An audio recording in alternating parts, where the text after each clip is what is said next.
My mom remarried, brought in her husband and stepdaughter who insulted me and damaged my things. Now they seized my house during my trip. It was a typical autumn afternoon in the small suburban town of Oakwood, the kind where the crisp air carries the scent of dried leaves, and the streets are quiet except for the occasional car driving by. I had just gotten off the phone with my best friend Anna when I heard the front door creak open. It was a sound I had grown used to ever since my mom married David, my stepdad. But this time, something felt off. My instincts told me that everything I knew was about to change. Let me rewind for a second. My name is Emma, and I used to have a pretty normal life. My mom and I, just the two of us, living in a cozy house on the edge of town. Sure, my dad had left when I was younger, but I had never really missed him. My mom was everything I needed, and we made a pretty good team. But then she met David, and suddenly, our quiet world was thrown upside down. It happened quickly. One day my mom came home, her eyes sparkling with that familiar excitement she only had when she talked about something new. She told me she had met someone, David. I remember rolling my eyes. Of course she had. She had been talking about this new guy for weeks. And just like that, we were thrown into the whirlwind of a new relationship, dinners with him, weekend trips, and all the adjustments that come with being introduced to someone new. But it wasn't just David. It wasn't long before I learned he had a daughter, Lily. A stepdaughter. I still remember the first time I met her. She was about my age, 17, and she had that cold, distant look in her eyes. Her presence felt like a looming storm cloud. While my mom was busy fawning over David, I was stuck with Lily, who never really bothered with me unless it was to make some snide comment about how my hair looked or the way I dressed. I thought it was just her being a teenager, but the more I got to know her, the more I realized she wasn't just a typical teenager, she was a problem. David and Lily moved in after their wedding. Our house became a battleground, not for peace, but for territory. I was the outsider, the intruder in my own home. Lily, in particular, made it clear that she wasn't interested in getting along with me. She took every opportunity to remind me that I wasn't family. I was the intruder. I tried to make the best of it. I even helped David with some small repairs around the house, hoping to create some kind of connection. But no matter what I did, it was never enough. Lily would mock me when I practiced the piano in the living room, belittling my passion for music. She would sneak into my room and damage my things, books torn up, clothes thrown into the trash. Even my favorite guitar was mysteriously out of tune one night. The strings snapped and the wood scratched. I confronted her once, but she just smiled smugly and told me, "That's what happens when you're not good enough to be part of the family." And that was when things started to escalate.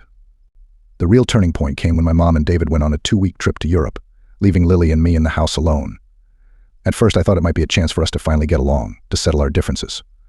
But that was a naive thought. When they left, it was as if a switch flipped in Lily's mind. She was the queen of the house now. I returned home from school one afternoon to find my bedroom door locked. My heart pounded. I had a sinking feeling, and when I knocked and asked Lily to open it, she simply said, "No. I'm using your room." I tried to get in, but she had barricaded the door. I was locked out of my own room. The tension between us had reached a breaking point. The entire house felt like a prison now, and I was the one stuck in the cell. But that wasn't the worst part. Oh no, the worst part came days later, after I had gone out with some friends to clear my head. I had been away for hours, enjoying the little escape from the madness, when I got a call from my mom. She asked me to check on the house and make sure everything was in order. I told her everything was fine, but when I returned home that evening, everything had changed. The door was ajar, which was strange, and when I stepped inside, I was hit with the scent of something unfamiliar. A strange silence hung in the air. And then I saw it. My things were gone. Not just my books or my clothes, but the furniture, the decorations, the very essence of my space. The room that had been mine for as long as I could remember had been stripped bare. My personal belongings were scattered, as if someone had ransacked the house. I stood frozen, unsure of what was happening, but then I heard a voice from the hallway.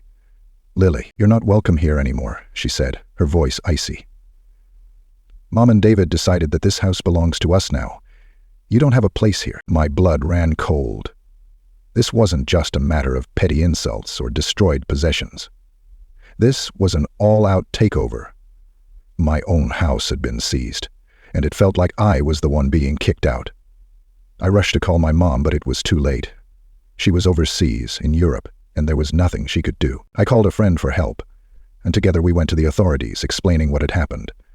That no one seemed to take me seriously at first. It wasn't until I had proof of the damage, photos, messages, even video footage of Lily and David moving things out of the house, that things started to shift. Slowly, the truth came to light. David had assumed control of the house under some legal pretense, while Lily had taken it upon herself to turn my life into a nightmare. It took weeks, even months, of legal battles to regain control of my home. But in the end, I won. And in the process, I learned something that changed my entire perspective on the situation. I had been so focused on the wrongs that had been done to me that I failed to see what I had all along: the strength to fight for my own space, my own identity, and the life I wanted to rebuild. It wasn't just about the house, the things that were damaged, or the insults thrown at me. It was about reclaiming my life, and in the end, no one, not David, not Lily, could take that away from me.